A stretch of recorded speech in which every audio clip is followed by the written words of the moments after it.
Hi, my name is Linda Safumba and welcome to Conversations with my big sister. Today I have an amazing person here with me in studio. Her name is Itumeleng Moside. I follow her a lot on Instagram. She's like one of my favorite Instagram people. I stalk her. I stalk you on Instagram because she posts such amazing, authentic, down-to-earth posts that really remind you of the realness of what life is. Sometimes we get so trapped in fantasies of life and the stigmas and the ideas of life that when you look at her post, she's like, hey, when I remember, this is who you are as an individual. Itumeleng, welcome. Thank you. Thank you for having me. Oh, it's so good to have you finally in this. I've been wanting to have a conversation with you for a very long time. Thank you. I'm glad to be here. Okay. So when we come back, we're going to have in-depth conversations with Itumeleng. See you guys in a couple of minutes.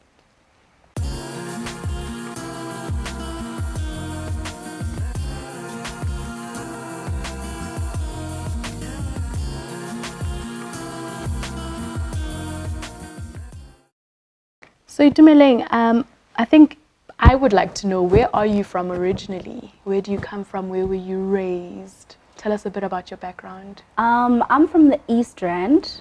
I'm totally an East Rand baby. I was born at Alspreet Hospital. I was raised Kotogoza, which is where my mom's family is from. I then moved to Spruit View, which is where I spent most of my childhood. So yeah, I went to school that side. Went to primary school in Germiston, went to high school in Alberton, and yeah, and then after 2006 we kind of moved around a bit, but all still very much in the East Rand. So yeah, like I'm from the East Rand, you know, East Side, Ekurhuleni, Luyendale, Spruit View, Forslot, Thokoza, Springs. I've got family there, pretty much everywhere in the East. That's where I grew up. Okay. And I think that has a lot to do with the person that I am. I take it for granted, but whenever I meet people from the East Rand, I can always identify with them. And really? How? East Rand people are very chilled. They're very, very relaxed people. Their aura is so chilled. Like, they don't give you a hectic vibe, you know? And I think it just has a lot to do with the East. It's a very... Not a lot happens there. Yeah. You know, it's a very... it's like a farm. I don't want to say farm, but like not too many things happen there. So it's very small. You know, it's not. You kind of sheltered from a lot of things, I think, when you grow up in the East Rand. It's not as opposed to when you grow up Soweto, you know, where Soweto is just like very dynamic and there's just a lot happening all the time. The East Rand is not like that at all. So when I meet people from the East, I can tell that you're from the East. Your vibe is just very mellow and chilled. Yeah, a lot of the times East Rand people are just very mellow people. I know they say the same about Val people as well. Yeah, exactly. I think it's that thing of the fact that like it's very contained. It's almost like a containment where not a lot of exposure is happening there, that it's almost like you can still keep yourself a little bit. Yeah. Which is a good thing and a bad thing at the same time. How did you manage to be exposed to things? How did you manage to feel like I can actually dream beyond my beyond where I live? I can actually come and make a living. I think moving to Soweto did that for me because I lived at my grandfather's house for a bit, and that exposed me to a lot of people who are so different to me. Like, people from Soweto are so fast. They're like, this, what's happening, what's next? You know, they're very street smart. And I was still very much like, I hadn't come into my own at that stage because I was like 18, 19.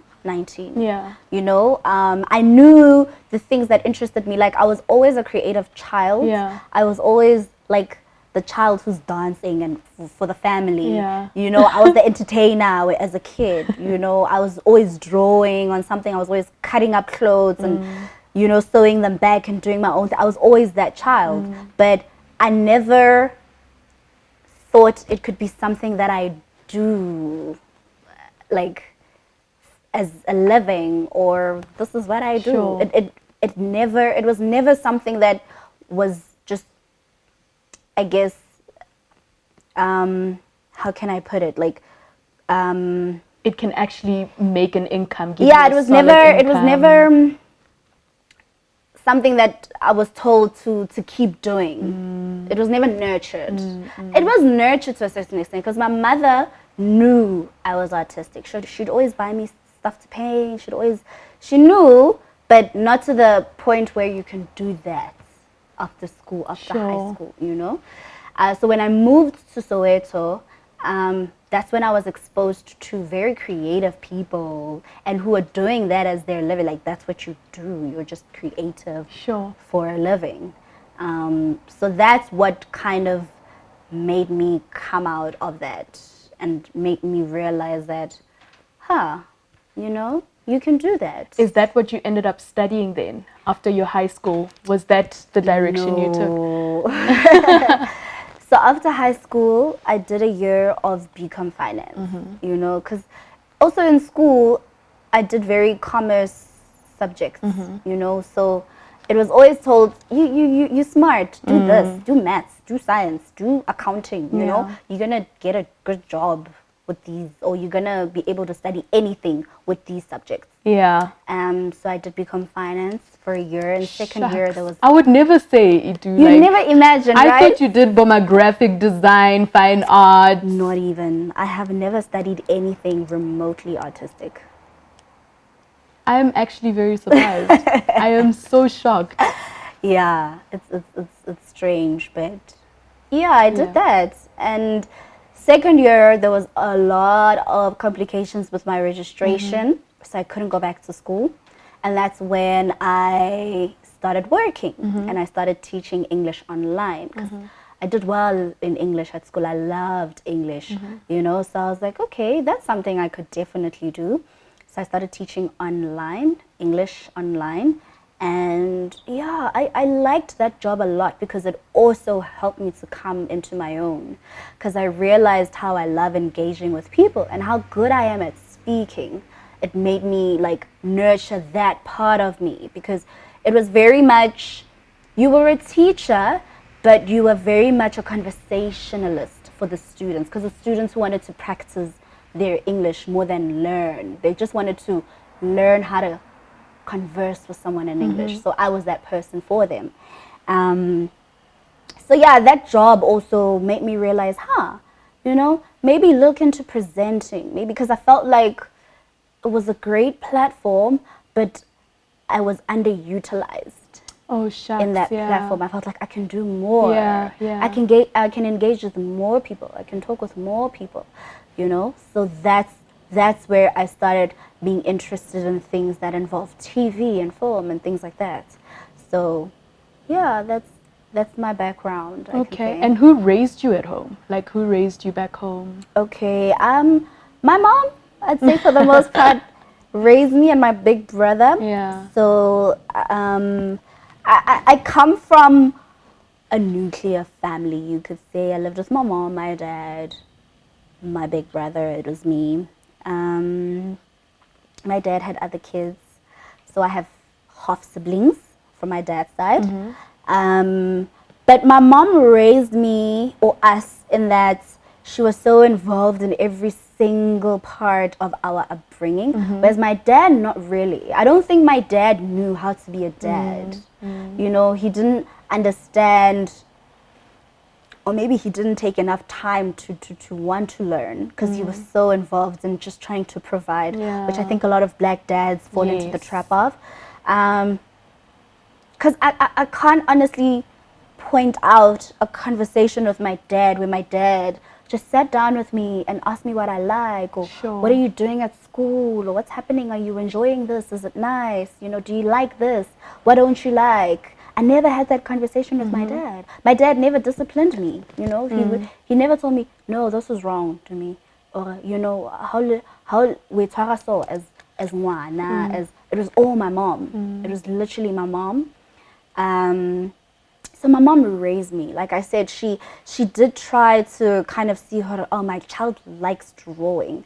Let me buy her, you know, a set. Like, one of the most memorable things that I remember being so excited about my mom buying me was like those art sets that you'd get, where it would be like cookies and crayons and She really paid attention Yeah. to know that that's the kind of thing that you'd actually really, she like. really did. She really did. And she'd always buy me books. Sure. My mom always bought me storybooks. So I had a lot of storybooks, you know. She was very attentive. She was a very attentive parent.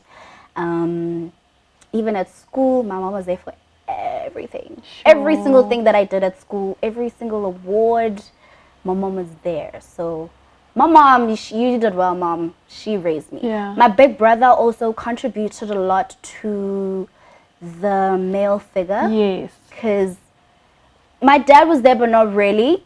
And my brother and I fought a lot when we were kids. But he got to an age where, okay, this is my little sister, you know, I'm going to look after her and things like that. And she's not as annoying all the time. So, yeah, I think when I became, like, in my teenage years, my brother also contributed a lot to helping me feel beautiful. I'd love to delve deeper into that conversation when we come back. So see you guys in a couple of minutes.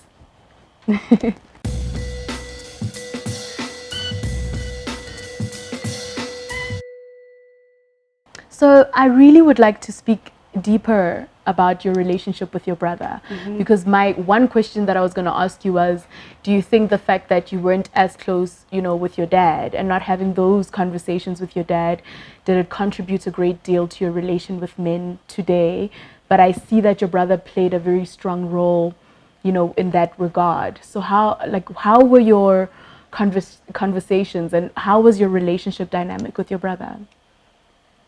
My brother, bruh. Like, my brother, my relationship with him makes me very emotional because he pretty much had to step up a lot for me and my mom. And he played a big role in me feeling like a beautiful girl. And feeling like don't let a guy mistreat you. Don't let a guy make you feel like you're not beautiful. It's so important. It's those very conversations, important. and especially from a male. From a male. So I grew up feeling like, oh my God, I just want to date a guy like my brother. I looked up to him a lot as a young girl. I think you need to have someone that you look up to. Yes. You need to have a positive male figure. You need to.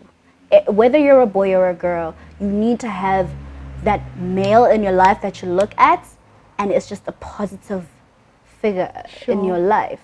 And my brother was that for the most part of my life, because he did a lot for me. He honestly did a lot for me financially, you know, mentally, emotionally.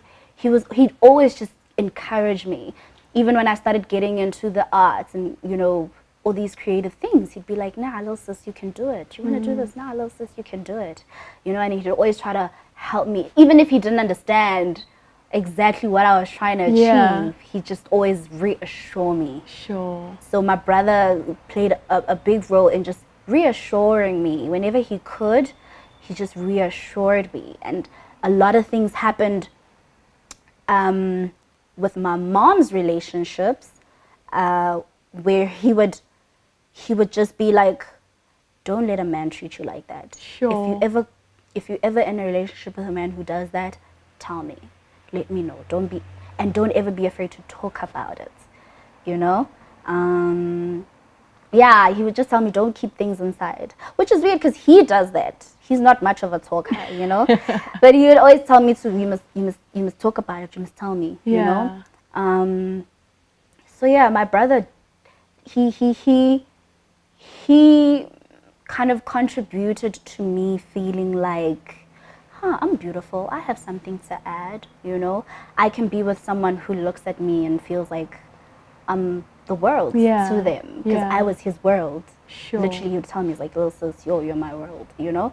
So that's how I felt like a man should look at me. You should look at me like I'm your world, you know? And there's so many of us women that lack that. Like we, you know, never had those kinds of conversations, and especially with a male. And especially now it's difficult to even want to try and connect with a male because you don't know what their intention is now. You know, the stigma of it all. You don't know if they want to be there to help you or they want to be there for ulterior motives. So you would want to have that, kind of connection that you've described, but it's so difficult now, you know. I don't know if you would know, how do you think for a young girl for a girl that doesn't have a dad, for a girl that probably does have a dad and he has the provider mentality, or, you know, for a girl that really wants to have that kind of male nurturing that is not at all sexual in any way, how are we able to discern that kind of relationship? How are we able to see that this is a healthy kind of relationship with a male figure? Yeah. How do you think, you know, we as young women are able to navigate our way through finding something like that? I think it's really tough if you don't have a reference.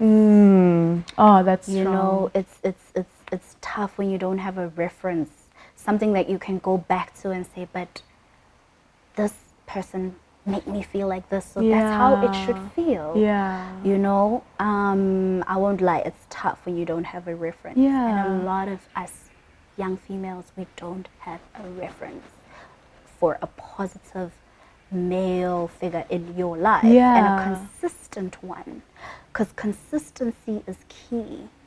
You know, you don't want someone popping in your life for 2 years and then gone, or less than that. Even, you know, I think women, we need consistency, because we are beings who need reassurance. Like, we can't run away from the fact that we need reassurance, because we're here, and we need someone sometimes to just be like, hey, remember this, know this, you know. So when we don't have that, it's really tough to know when it is that, because we're constantly looking for it. Even when we don't have a reference, we know that's how we want to feel. That's so true. Yeah, we That is know, so true. we know that I should feel like this, and I'm not sure if it is that, but that's what I want, so I'm gonna just try figure it out and go with it. But I think women really need to work on just trusting themselves and listening to your intuition. We have this amazing thing called an intuition, and it is constantly there. For me, it's God speaking to me. You know, it's God's voice constantly. I feel like I have a direct line to God because of my intuition. So I found myself in relationships that looked good on the outside and on paper, you know, but it just didn't feel good. Even if the person is seemingly doing or saying the right things, but it just didn't feel right. It didn't feel, I didn't feel settled in the feeling. The feeling was still uncomfortable for me. And I was like, why, God? And I remember praying about it every single day. That was my prayer to God. God, if this is the man for me, if this is the man that I should spend the rest of my life with, help me to fight through whatever doubts, whatever fears I have. Help me to fight through them. If he is not the man for me, help me to leave gracefully. That's the best prayer any woman can pray. That was my daily prayer in some of my relationships. And I found myself leaving. Sure. Even though I didn't have a concrete, hey, he did this, hey, he cheated, hey, you know, because sometimes we want to have We're waiting hard to leave. evidence that someone is not right for you. Yes. You want that, yeah, okay, fine, sure. Okay, dog, I get it. Sometimes God is constantly telling you, it's not right like, for you. You know, you're just like, man, what is it? But you don't know what it is, but you just know it's unsettling. Listen to it. Don't waste your time with people who you don't feel good around. You don't feel like, right now, I found myself in a relationship where, like, I feel like we can get through anything together. Sure. I just have that feeling. I'm just like, we can get through anything. Whatever comes our way, we can get through it, you know? And I can't say it's going to be forever, because that's another thing with females. I think we always want to think this guy is it. This guy is the husband, the father of my kids, and which is okay because that's what we want, but we need to approach it less romantically to a certain extent, because we romanticize relationships a lot. Yes. As females, we want everything to be perfect, and we want everything, like we expect guys to do such. If he's the one, then he should know this, or he should understand this about me, right? And it's like, no, it doesn't work like that. Sometimes he's not going to know what the hell is going on with you, and that doesn't make him any less right for you. Sometimes you have to be the one to communicate and be like, baby, I don't like it when you do this, or that makes me feel uncomfortable. And that all comes with knowing yourself, because I think the work that comes with having to, before even entering in a relationship, is knowing yourself and the importance of understanding the value that is you as an individual, so that you know what you want when you enter into a relationship, to be able to communicate it and say, baby, I don't like 1, 2, 3. Because how are you able to say that when you don't even know yourself, that I don't like this, I don't like that, I like this, I don't like that? In order to be able to communicate that, I think, and a lot of the time, like you said, as women, we love romanticizing. We're already looking to the end. We're already looking to being in a relationship, and completely neglecting self so much that when you do enter into a relationship, maybe that guy was not the wrong guy for you. Maybe you were just not ready to receive that guy.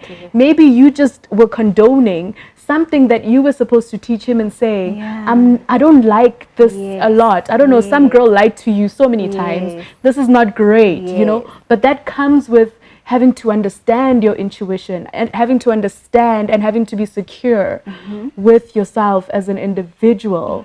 And a lot of women are not doing that. That's, and like, not feeling like you're crazy. Yes. That's the thing. Yes. We need to talk about that when we come back. When we come back, we're going to speak about being crazy as a woman. Every time.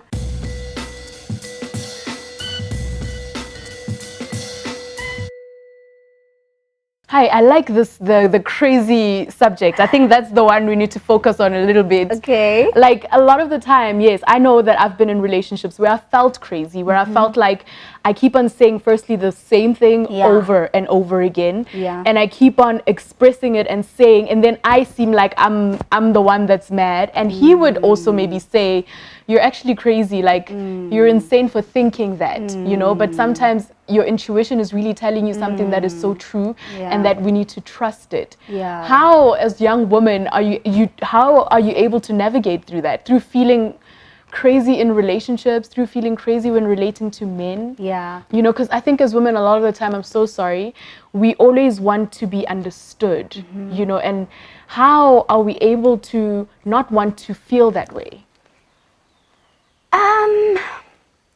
I think, for me personally, it's been an age thing, I think. It's an age thing. I think the older you get, and it's also an intentional thing, you have to be very intentional about trusting yourself and getting to a point where you're like, wait a second, if I feel like something is not right, something is not right, because experience has just taught me that whenever I felt like this, that's good, something has not been right. Yes. So I'm just at the point that where is so I trust good. it. You know, so I think it's an experience thing, it's an age thing. You know, when you're 20, you're probably not going to trust yourself as much as you will when you're 30. So it's also that is so you know, good. you need to allow yourself the time to be more confident in certain things about yourself, and understand that I'm at a place where I'm messy right now, and it's okay. But maybe in a year's time, I'll be able to navigate my way better through that. And be okay with that. Like, I think also it's the thing of like being patient with yourself. Like, we lack patience when it comes to ourselves. We always feel like we need to be at a certain point already. Like, there's some sort of rush. There's so much rush right now. Like, we're so impatient. It's really bad, actually, how we don't savor enough moments in our lives. We don't savor experiences. We're always like, on to the next, on to the next, it's really bad. I like what you said about saying it's okay. When you're in that mess, and when you're in whatever it is that you feel like is not an okay situation for you at that point, it's okay for you to recognize it and be okay with having to be there for that moment. tell me more about the time you went through, which I think you're still working on in terms of mental wellness, you know. How, like, where did it all begin? When did you realize that this is something that this is a demon that I'm basically going to be fighting for most of my life? I think my first encounter with like anxiety was, I think it was first year or just before I started first year. I remember being home alone and just feeling like crazy anxious, and I couldn't breathe. I was like, and I was home alone. So I had to kind of like calm myself down, and I didn't understand what was going on with me. I just felt overwhelmed with uneasiness, because I think in school you have those moments where you're uneasy and it just always feels like something's wrong, even when nothing's wrong. You know, it just always feels like, what do I need to do? What do I need to sort out? Have I done this? You know? But at that point, I was overwhelmed, and it then became a panic attack. You know, that was my first encounter with anxiety. And I think when I lost my baby in 2013, that's when I dealt with a very dark part of me, you know, because I'd always been a very positive person, optimistic person. Nah, it's gonna be okay. Nah, it'll work out. With everything that had gone on, I'd always be, nah, it's gonna work out. But when that happened, I felt like my life was over. Like, I felt like there's no way I'm gonna be happy again. Like, that's just it for me. That's it. That is it. I literally felt like my life was over. So that was, I think, when I had to deal with the darkest part of me. Losing my baby. I was 8 months pregnant. I was very close. My word, you were like far. Yeah, I was very far. And he was a stillborn. And it was just very difficult to understand, you know? I just felt like, why would God allow that? You know, why would he allow me to carry this baby for so long, to connect with this baby for so long, to just, you know, make my life about this baby and then just snatch him away? Because that's what it felt like. It felt like my baby got snatched. Because I had a belly, and then the next thing I didn't have a belly and no baby. So it was just like... It was hard to comprehend. I was just like, what? How do I... Like, what happens now, you know? And for the longest time, it just felt like there was a hole punched in my heart.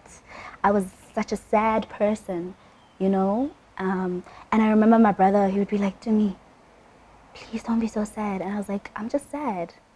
I can't help it. That's all I feel right now is just sadness, you know? And I tried, me and my partner at the time, we did try, like, you know, doing counseling and things like that. But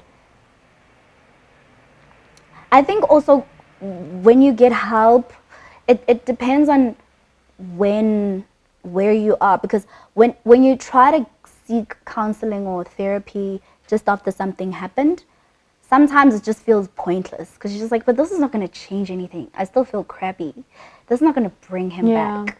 So sometimes you need to allow yourself the time to grieve and be sad before you can actually listen to someone else. Allow anyone to have a say. It was too soon. Like, it was too soon, because we felt like, this is pointless. This is really not helping. So we're not going to do this anymore. It was still like a fresh wound. It was too fresh. So I think another thing in seeking outside help, sometimes when it's just happened, it doesn't feel helpful, because you're still trying to process it. You haven't dealt with it yet. You don't know what it is, or, you know. It doesn't make sense yet to you. No. And sometimes these things take a long time.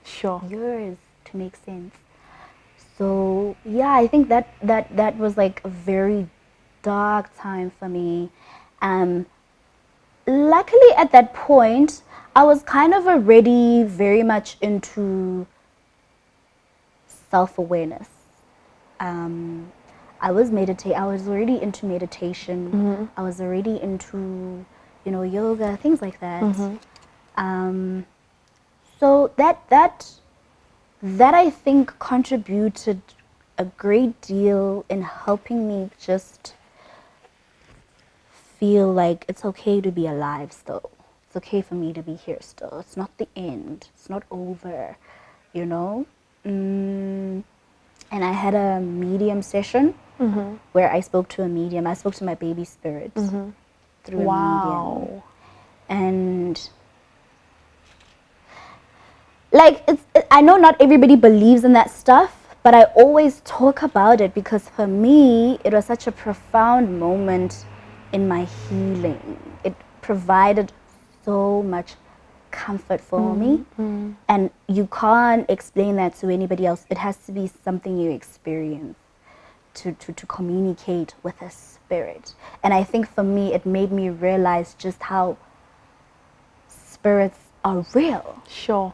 Like, when they say your body dies, your spirit doesn't, like, spirits are real. And a lot of the times we'll experience our loved ones who've passed on and we feel crazy. We're like you'll feel someone, like maybe your grandmother or your grandfather or someone. I do. I feel my mom and my dad all the time. Yeah. All the time. It's them. It's them. That's and what you feel I like got your from skin it. is rising, and it's like it's And you're really just like amazing. weirded out. Yeah. You're so weirded and it's out. like you're floating and you're high. Like the whole day you're just like in a Yeah. different realm. Vibe. That made me feel like you're not crazy when you feel like your baby's whispering in your ear and you just smile to yourself. That's them. It's them. You know, the medium is just communicating their words. Sure. You know, what they want to say to you or they want to remind you of, you know. Because before I had that experience, I was just very lost, you know, and I just didn't see myself moving beyond that. I didn't see myself move. I was just stuck in one place and just like, yo, how do I become okay again? You know, how do I just didn't know how to. I really didn't know how to. And after that, I started like feeling like, okay, he's okay where he is. Yeah. So, yeah, cry, be sad, miss him, but he's okay. He's okay, so you'll be okay. And he wants you to be okay. So you need to work on being okay. And I did that a lot, you know. So for me, I think mental wellness is just awareness of myself and the realization that, okay, you're not fine now, but you will be fine. That is so good. That is mental wellness for me. It's that constant thing that's there, that you will be fine. You're not fine now, and it's okay. But know that you will be fine. You will heal. You know? And I'm just very passionate about it because I think people don't know how to navigate through a lot of things, heavy things, especially because everybody has a story. Everybody has something really tough that they've gone through. And that they're currently going through as well. Yeah, everyone. Like, no one is exempt. And it doesn't matter what your social standing is. It's something that links all of us. Just wanting to feel like, okay, I want to be here. I still want to live. You know, I still have things that I need to do here. There's a reason why I'm still here. You know? And it's been up and down. It's been up and down. There's been times where I went through depression, and I was very much in denial about it being depression. I was so in denial. Aren't we all though? Because it was after I had gone to a retreat, Sure. 7-day retreat, In Ikopo? No. It's in Bronkhorstspruit. Oh, okay. At a Buddhist temple there. Okay. It's so amazing. And I was there for 7 days, and I just felt like, oh my God. Okay. And it was in just December. So I was like, going into the new year fresh. I got this. I got this. Things from the previous year are gone, you know. I chanted all that shit out. And the beginning of the year, like I came back, because there it's so light and so serene. You guys eat different food, you're around monks, it's just peaceful. And then I came back to the city and I was overwhelmed. I remember like I was indoors for like a week. I'd like for us to delve deeper into that. Yeah. When we come back in a couple of seconds, stay tuned.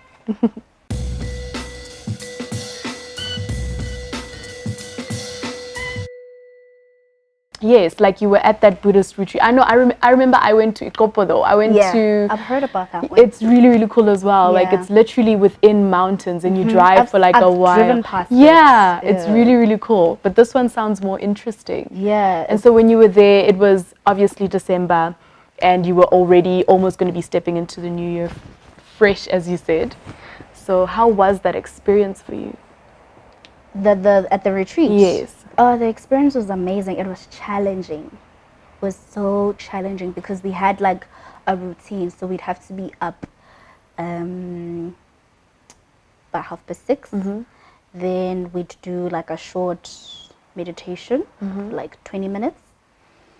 7 o'clock we'd have breakfast. 8 o'clock it's back to the temple. Then we'd have like a 2-hour meditation session. And then you'd have a break again, and then back to it, and then lunch. Then you'd have like maybe an hour and a half break, and then back to it. So it was a lot. It was very intense. Sure. It was an intense meditation, and your body, I think after day 2, your body starts to feel it because you're constantly in the meditation pose, the lotus pose, you know, and your posture is important when you're meditating. Your back has to be straight. You can't be slouching. Yeah. So it was very challenging mentally, physically, emotionally. And I was so proud of myself for doing it for the whole 7 days. Wow. Because it was in sections. Some people did it for 3 days, some people did it for 5 days, and then there was 7 days. So you could choose. So I left feeling so proud of myself, like, Dumi, you did it. You know, you did it for a whole 7 days. And then the new year came, and then I was just feeling so down. It felt like I was not here. Like it was that moment was like a daze almost, I think is how I can describe it. And it felt like I was here but I wasn't here. And I was just not okay, and I didn't understand why am I so miserable? Why am I not okay? And I wouldn't want to get out of bed. I wouldn't want to talk to people, you know. And I remember one day, and I spent a lot of time by myself. That was another thing. I was always alone. So I was just always wallowing in my thoughts. And I remember one day going to the kitchen and taking a knife. And I was like,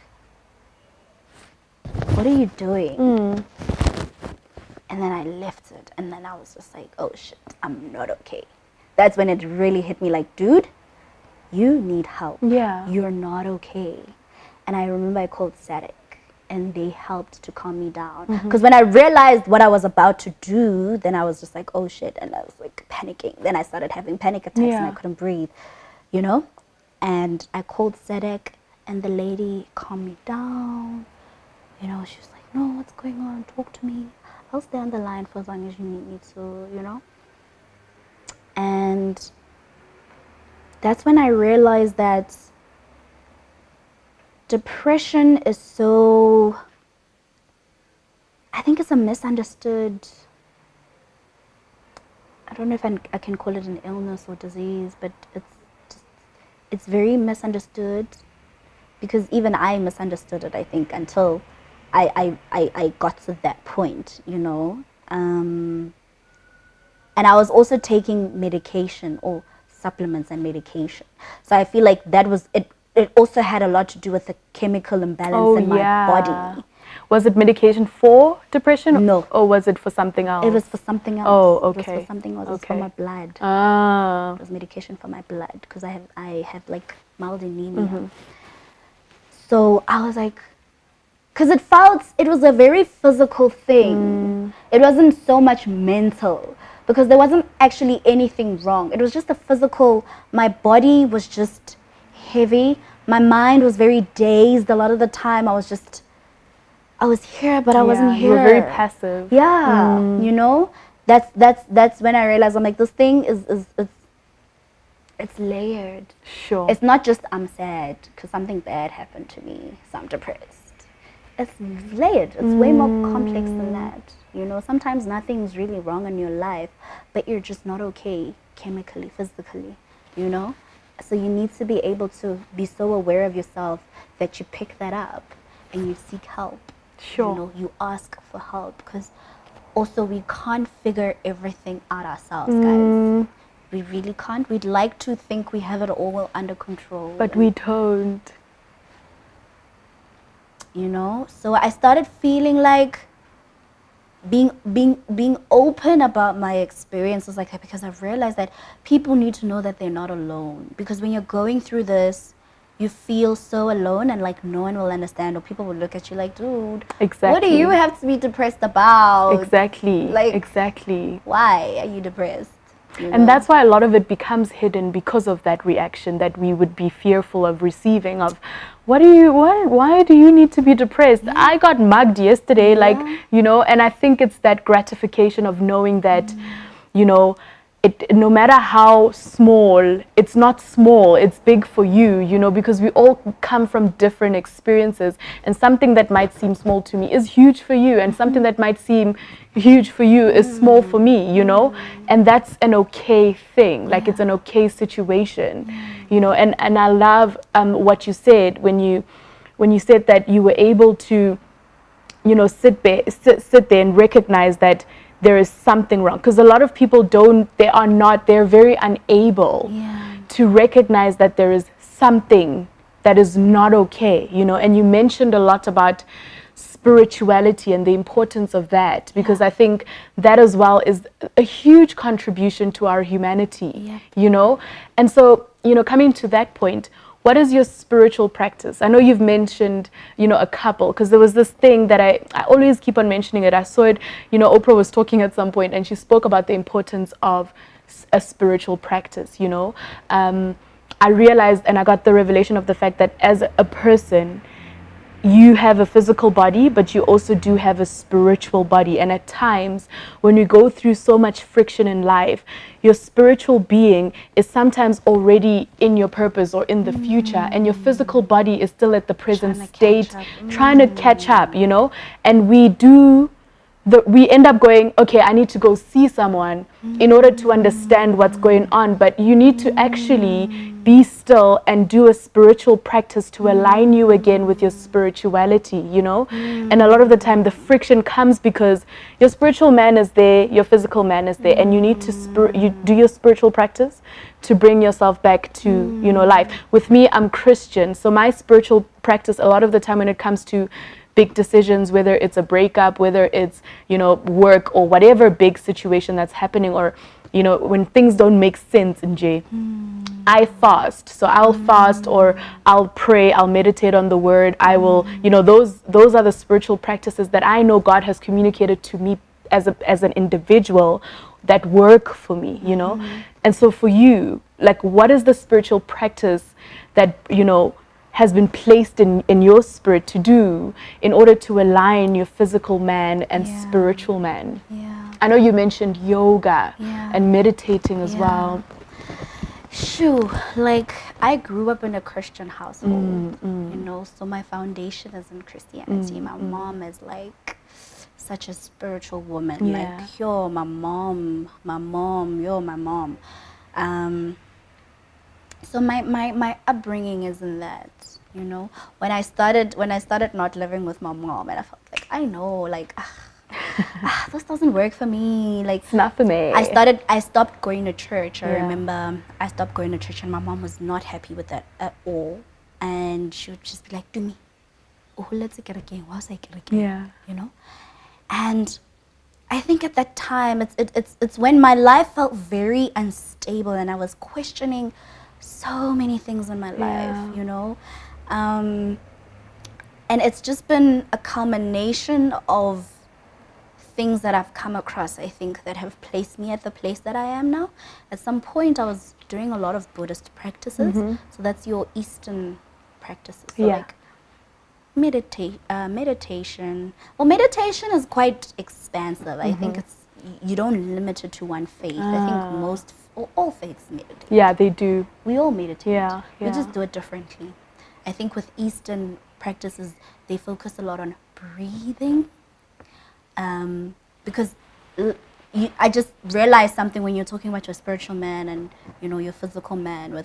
With Eastern meditations, they are so core Orientated. based. Yeah, like everything is like core, inwards. Everything is inwards. Everything is in here first. Fix this. Fix everything that's in here first. And then deal with the outside. Or you'll be able to deal with the outside better once you've dealt with what's going on here. So that's why they have things like your chakras. You know, they have things like acupuncture, which looks at your different meridian points, you know. So that I was introduced to that, and for me, I identified with it so much because it made me feel like I was starting to understand things a little bit more intricately. I started to understand how the way my blood flows contributes to how I am, you know, whether I wake up tired or not. And breathing. A lot of people don't know how to breathe properly. Whereas a lot of Eastern practices, it teaches you how to breathe. And that contributes to you being present, being here. Because when you breathe mindfully, that's all you're doing. You're not just on autopilot. Yeah. A lot of us breathe on autopilot. It's they call it shallow breathing. We don't take, Yeah. we don't release. And I think for me, Eastern practices help me understand what releasing really needed, how I needed to actually release, and how much I was actually taking in with just walking out into the street. You know, being on a taxi, being at a taxi rank and standing in line, and then you get to work and then you do this and then you come back from work and it's the same thing. And Sure. you're already taking in so many energies, and those energies are sticking there. And what they do is they make your flow slower. When you don't release those energies from your energy, it's like you function a lot slower, you process a lot slower. It's not like this. It's not consistent. No. Yeah. You know? Yeah. So for me, Sure. that, like, learning how important my breathing is, learning how blood circulation, which is yoga. Yoga helps a lot with your blood circulation. So it's just unknotting a lot of blocks, because we have a lot of, we have blockages in our body, you know, that your chakras will talk about a lot, like your 7 chakras. And when there's a blockage in this chakra, this is why you're not manifesting this, you know, or when your chakra is overactive, this is why you feel kind of like, I'm going crazy, oh my God, I don't know what's going on. It's because a certain chakra is just, it's overactive, you know, you need to balance it. So for me, Eastern practices taught me balance, you know, they taught me balance and just being very intentional about what I allow in my energy and what I don't allow. Because I'm a very sensitive person, personally. Like, I'm very sensitive. Like, I just feel things a lot more intensely sometimes, and I don't understand why. But it helped me just navigate my way through my sensitivity and understanding. If I'm in a relationship with someone and I'm not with them, but I feel like, no man, moto o hashab. You know, like, call them. You know, it just, it I don't know, it just helped me understand my sensitivity a lot more to certain things. And it helped me understand stillness. Like, because when you meditate, you have to be still. Yeah. You literally have to quieten the noise. And I think with Black people, we're used to stuff happening All the time. all the time. It's just, you It's know, become even, white noise even, yeah. Even how Lego Kerekeng is praise and worship. Yeah. I'm used to, you know, like, that's when I feel the spirit, like, Yeah. yo, God is here. Yeah. And with Easter practices, it's like, God is in here. even when you're quiet and it's not like, woo, you know, shouting. And, Yeah. but God is, it's even in that quietness, you feel God. Yeah. You know? So it helped me just be a lot more aware of certain things, and how it taught me how to release. So, yeah, yoga and meditation for me, they've helped me deal with a lot of things in my life. And I think when I started being like doing yoga more, I became a less anxious person. I used to be a very uptight. Yeah. My body language was very tense. Yeah, yeah. I'd sit like this. When I started doing that, my body More language relaxed. was, you know, I just became a lighter person. Sure. That is so good. When we come back, I'd love to speak about how, because I know that with, you know, your anxiety and also, you know, the ideas of depression as well, having to have been dealing with that and also continuously having to deal with it. How is it that you were able to like then pursue, you know, getting into the industry? How are you able to do that with, you know, that situation, you know what I mean? Because it's very, very difficult already, you know, for a person that, you know, might not be dealing with the depth of what you're dealing with every day. For them, it's already like, you know, scary. How, as a person that is dealing with this, how are you able to like, you know, such parallel situations, how are you able to merge them together? So when we come back, guys, we're just going to delve deeper into that conversation.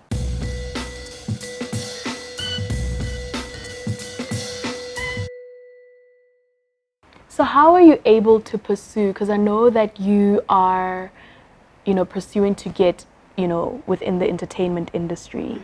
A lot of it is presenting and a lot of it is acting as well. So those are things where you're literally in front of people, in front of the camera, in front. So having to have been and being the person that's, you know, continuously dealing with things like anxiety, how are you able to quieten that down and pursue the entertainment industry? For me, I think it's just understanding my purpose and understanding that I belong here, and me being there is not a mistake, even when it doesn't make sense sometimes and it's really difficult sometimes. It's just the platform that I need to use to fulfill my purpose. I think Yeah. I've gotten to that understanding, you know, and it's something that will evolve also. Yeah. You know, yeah, it's just, you don't just stay in one place. I think I can become a TV presenter today, you know, and then 10 years later, I have my own freaking channel, Exactly. you know, where I control the content that is on there, and I talk about things that I'm passionate about, you know. So it's understanding that. So knowing your purpose is very important, and anything that you That is do, so good. know what you are contributing, what your value is.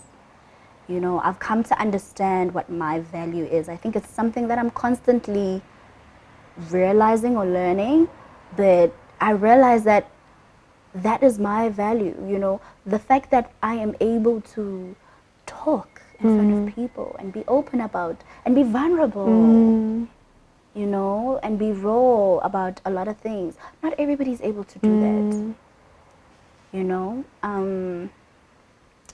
So it's a gift. It really is. It's a gift, and I think I've come to understand that.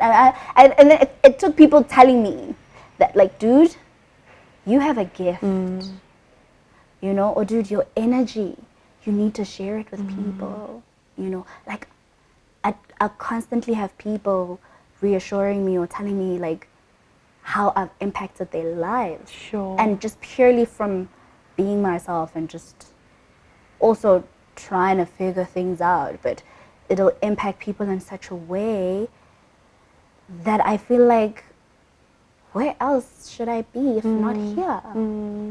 You know, and God has just communicated that to me so often, where I'll have moments where I feel like, I'm tired. I'm like, God, I'm tired.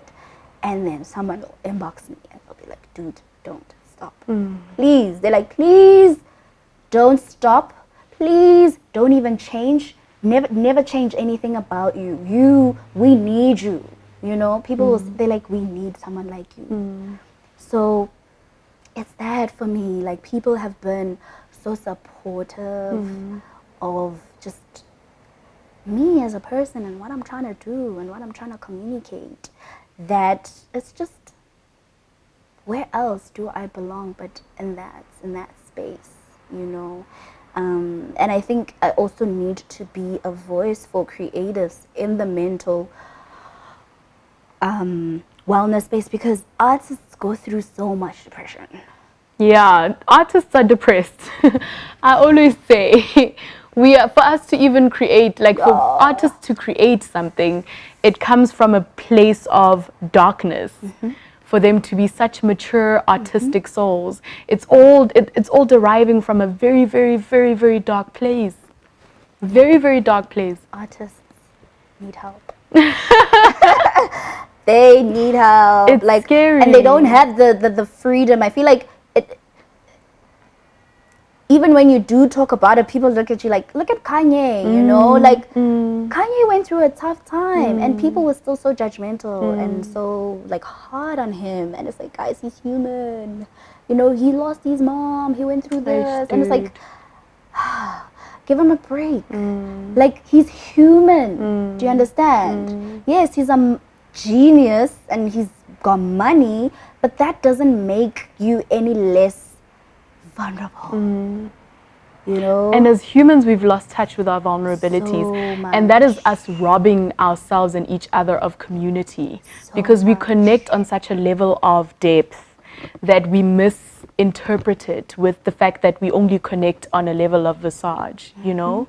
And a lot of the time, it's that thing of like when people are like, oh, you're so deep, or wow, that is so profound. But in actual fact, not really. It's the truth, you know? And we've overlooked the truth so much that we don't know anymore and we don't recognize it anymore. You know, we don't recognize what the truth is anymore. Yeah, that when a person says it, they're like, wow, you just said something so deep. But all I used to said... hate that. I used to hate when people called me deep. And I'm like, I'm not being deep. This is my life. And it's yours too, though. Like, it's not being deep at all. That's just the reality of what I'm dealing with. Maybe you think it's deep, but like for me, it's not deep. It's exactly what's happening right now. I think we're so focused on surface things. We're so focused on fulfilling physical things that are on the outside, things that we can see, you know, things that are pleasing to the eye, that we've completely almost neglected our spiritual body, as you call it. Like, we've completely neglected it. And when you try to talk about it, like you said, people look at you like, oh, wow, dude, not right now. You know, like, later, you know? And because we're all just trying to deal, but we're dealing with things on such a surface level. Because we're all going through this. When you say those things, they hit home. They resonate. People, but they're just like, oh, now I must deal with this. No, I don't want to. No, I don't want to. And social media contributes a great deal to that, you know, Immensely. Like it really, really does. How, you know, it really paints a certain picture, and it's almost like you express on social media what you wish you were, and you completely neglect who you really are, and you reference things that you wish you were at that point in your life, that when you grow up, you're like, actually, I don't actually wish to be that anymore, you know, instead of actually, like we said earlier on, having to be patient with yourself, you know, and realizing and recognizing what I am right now is okay. and what I am right now is enough. And if I express this right now, whether it sits with another person well, whether it doesn't, it's okay. Whether it gets 6 likes, it gets 4 likes, it's fine, you know. And social media has given such a taboo of the fact that, you know, the likes and you know, the following and that is what you need to aspire for, and you know, That's but what gives you value. yes, as a person. But in actual fact, it's your spirituality, your wellness. Social media is actually hurtful. It really, really is. And we don't want to talk about it, but it's hurtful. Social media has become a hurtful space because literally people value you according to your followers, according to your engagement, your likes. And, you know, when you have a certain number of followers, you're more important than someone who has Exactly. less. You're more valuable than someone who has less. Apparently. So social media is very hurtful.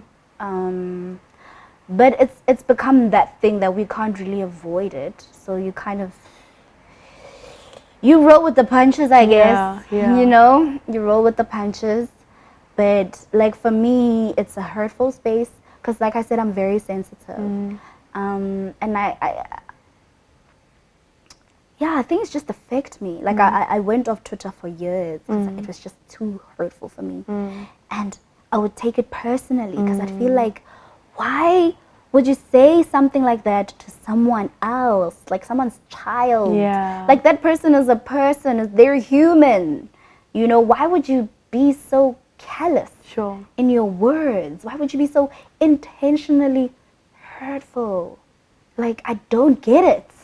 I don't get how people are. And I don't know, maybe it's just, I'm just like, I'm an oblivion in a lot of respects, where I'm just like very oblivious to certain things intentionally because I'm just like, oof, if I pay attention to that, like, I'm not gonna be okay, you know. But yeah, man, social media, I think in order for you to be okay, you have to be very intentional about how you use it. Yeah. Because hurt people. Yeah. You know, and I think it comes from that. Like for me, in order for me to have forgiven the people that, you know, sexually violated me or raped me or whatever, I needed to understand that those people come from somewhere, and so much in their lives contributed a great deal for them to be who they are today, and for them to had felt so entitled to my body, so entitled to me. It came from somewhere. It's learned behavior. It came not even just learned behavior, but it came from hurt, from even possibly having to have been violated themselves as men, but they've never had spaces where they could speak about having to be sexually violated. For them, it started to be like, you know what, I'm actually going to hurt another female because a female hurt me, you know? That spirit of entitlement, all of it derives from a place, because hurt people, you know? And it's so deep, man. It's too much. But I think for sanity, it's the understanding of the fact that me as a person, I come from a place as well. I come from hurt. There are many things that I am doing as a person that I might not see as I'm hurting the person, maybe by speaking, by swearing, or maybe by being offensive.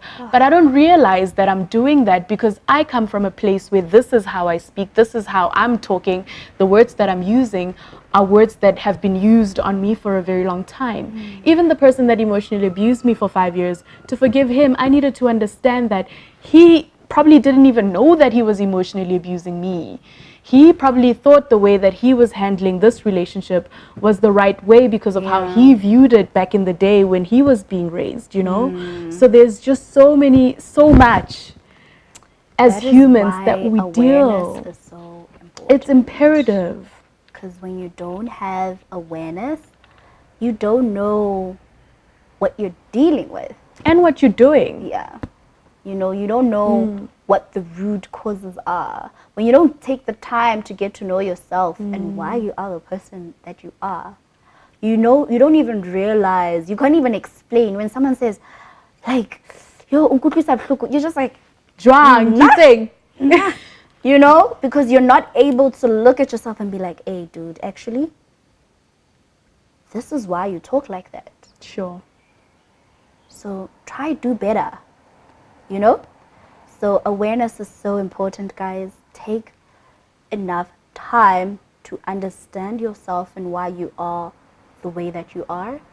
That will help you become a better person. Because we're all here to be better people. We're born to learn and to constantly evolve, you know?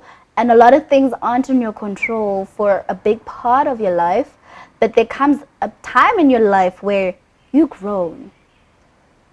You're old enough to know that this learned behavior is not okay. Even if it's not my fault that I act like this, but it's not okay. And I have to do something to change it because it's hurting other people. Awareness and self-awareness is important. Guys, see you in a couple of minutes.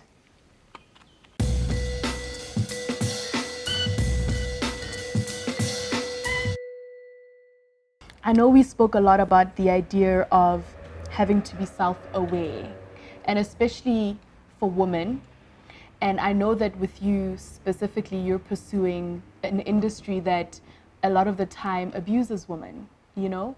I know that currently there is a movement called Me Too that is happening where a lot of women have been violated, you know, sexually, emotionally, in order for them to get, you know, jobs, get gigs, get stuff in the industry. How has this movement affected you as a woman that's stepping into this industry, into, you know, the entertainment space? How has this movement affected you?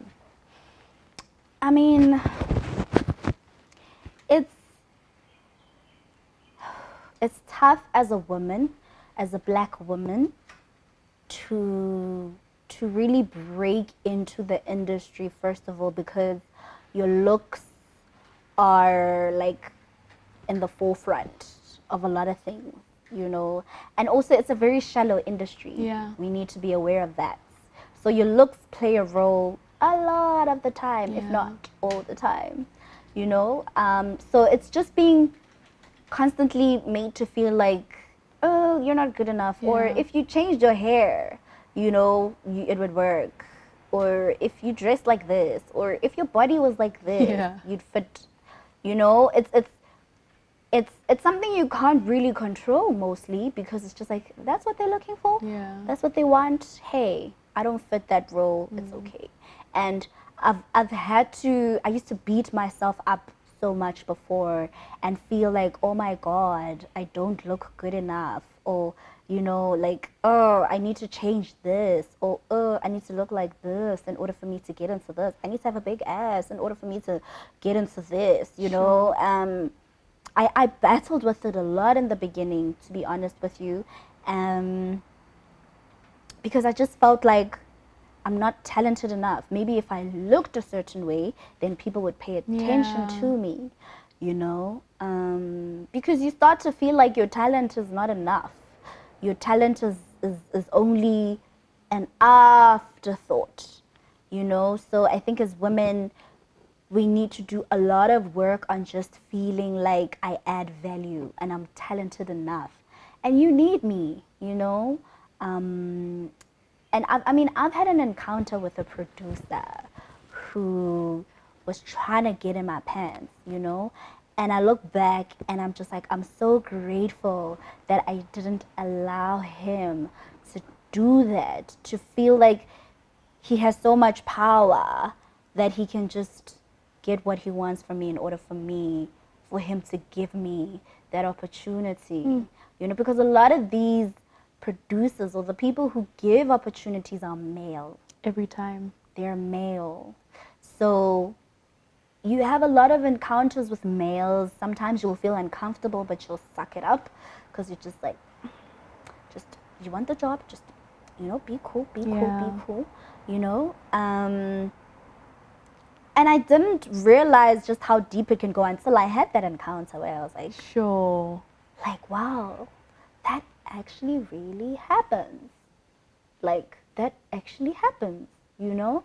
But yeah, I think I've had to do a lot of work on just, and I think it's back to that relationship that I had with my brother, constantly reassuring me, that contributed to me feeling like, you are okay, dude. The way that you are is fine, you know. And I've got friends also who just always reassure me that, you know what, people or a director's gonna look at you and be like, I'm gonna create something just for this girl, you know. So they're like, you're gonna get to that point, friend. Don't even stress about it. You don't need to change the way you look in order for you to be seen, you know. So yeah, I've managed to stay as true to myself as I possibly can, because at the end of the day, I'm also human. You know, I have moments where I doubt myself and I feel like, okay, if I change this about myself, maybe it would get me a little bit more traction, you know? So I have those moments too, and I'm human and I'm allowed, you know? But I think for the most part, the people around me have made me feel like, dude, trust me, or sharp. Because You it's know? such a drug to compromise. Because Yep. when you compromise, there's going to be something else that compromise, you're going to have to compromise again. It's such a thread, an ongoing thread, Yep. you know? Yep.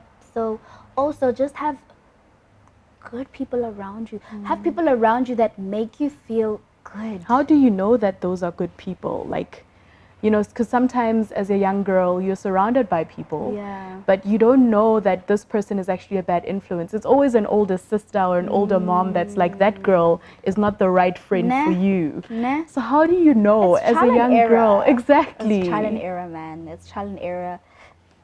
Because you're not going to have all the answers. Yeah. Because also, when you're young, you're trusting. And when Very people trusting. are nice to you, you You want take to it as that, yeah. you want to believe that they wouldn't want to, you know, hurt me in any way, or, you know, be intentional about Yeah. negativity or saying negative things. Like, you don't want to believe that. So it's trial and error, honestly. And it's also not being afraid to cut people out. You don't So need good. a lot of friends. That is so You good. don't need a lot of friends. The more people you have in your life, the more complicated your life is, guys. Like people are stressful, you know. So don't be afraid to cut people out, or just, if you feel like this person is not making me feel good, man. Why, when I talk about something good in my life, like I feel much like Exactly. like, why? That's when, you know, when like you happy and you feel good, and but you feel like this person is And not negative reciprocating. Yeah. Then you're just like, what's up with that though? You know, so just don't be afraid to let people go. I know it's not easy sometimes, because some of those people are people who've been in your life for years. Long time. And it's just like, yo, how do I let go of a friend from like primary school? Yeah. But it's growth, it's growing up, you know. Like, I've seen my mom let go of friends that she was friends with for years, but they weren't reciprocating her positivity and her contribution to the friendship. So it's even in your old age, you're going to go through it. You know, you're going to go through those moments where you feel like, hey, these friends, actually, they're not contributing positively to my life. Maybe I need to let them go. Or maybe I need to just spend more time with my kids. Or maybe I need to spend more time. So it's a trial and error, honestly. It's just in that moment where you feel like that person is not contributing positively, remove yourself. We keep forgetting that sometimes people are seasonal people. They're there for a certain part of your life for a specific thing. Even if they're there negatively, they're there to bring something out of you that you didn't realize you had inside of you. And they leave, and when they leave, let them go. Let them Don't go. skakakasa man. Skamutwara or hey, stay. They have to leave. They They've have done to. what they've And needed when- had they've and had if to they do. need to come back, they will come back. Exactly. Things, we should be more trusting of organic processes. You know, like, I'm a strong believer in things happening organically. I believe in that too. Like, yeah, man, when it feels good, it feels good. When it doesn't, it doesn't. And you know it doesn't, let it go. Trust that if it's for you, it will be there. It won't go anywhere, you know. But I think we're also addicted to knowing and controlling things. That's an addiction, I think, for humans. It's just because we're fearful beings also. We operate a lot on fear. So we have fear of abandonment and fear of rejection and fear of other people hurting us. So we want to control them not hurting us, you know? But it's like, It's so good. you can't control it. Sometimes hurt is a part of life. You're gonna feel hurt. You can't avoid that thing, guys. Just like you're gonna love and you're gonna be happy, you're gonna hurt. So you can't avoid it. Just learn how to deal with it. On that note, we are completely wrapping it up.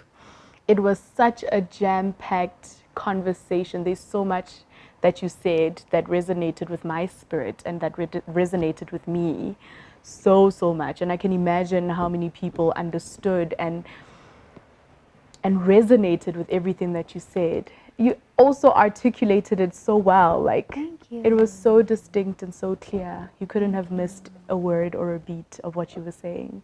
Where can people find you on social media? Like your social media pages or, you know, your email address. Where can people find you when they need you? On Instagram, which is where I'm probably the most active, is Solar is Itu. That's how you say it, guys. People don't know how to say my Instagram name. Probably like Solaristu. I think I've done that. I think that's how I've actually been calling you. Itu. I'm so sorry. Solar is Itu because my name is Solar Itumeleng, is but my other name is Itu. Solar. So it's like Solar is Itu, and I've explained it so many times in posts even. But anyway, it's cool. Things are bad. So Solar is Itu. Facebook Itumeleng Solar Moside. Twitter Solar is Itu. And I have a YouTube channel which is on my Instagram page, so the link is there. Yeah, everything is there, man. Everything is on my Instagram actually. So if you go there, you'll find everything.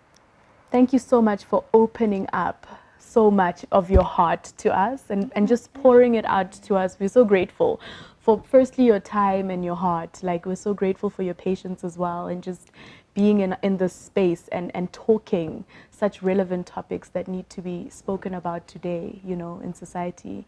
So if you're seeing this on YouTube, please subscribe. If you're seeing it on Facebook, follow the page. If you're seeing this on Instagram, make sure to go through the links and find where the full video is. And thank you so much for your time as well in watching and in being a part of the conversation. We, however, ask you to please comment as well with whatever other subject you feel like you'd like for us to explore. If you felt like this conversation specifically spoke to you, please do comment so that we know that if there was something that Itumeleng might have said that you feel you'd like for us to delve deeper into, so we know that we can have yet another conversation on the subject that you've mentioned. So see you guys soon. See you guys on another time, sometime, some great place somewhere in this world. We appreciate you and see you soon. Bye, guys. Bye.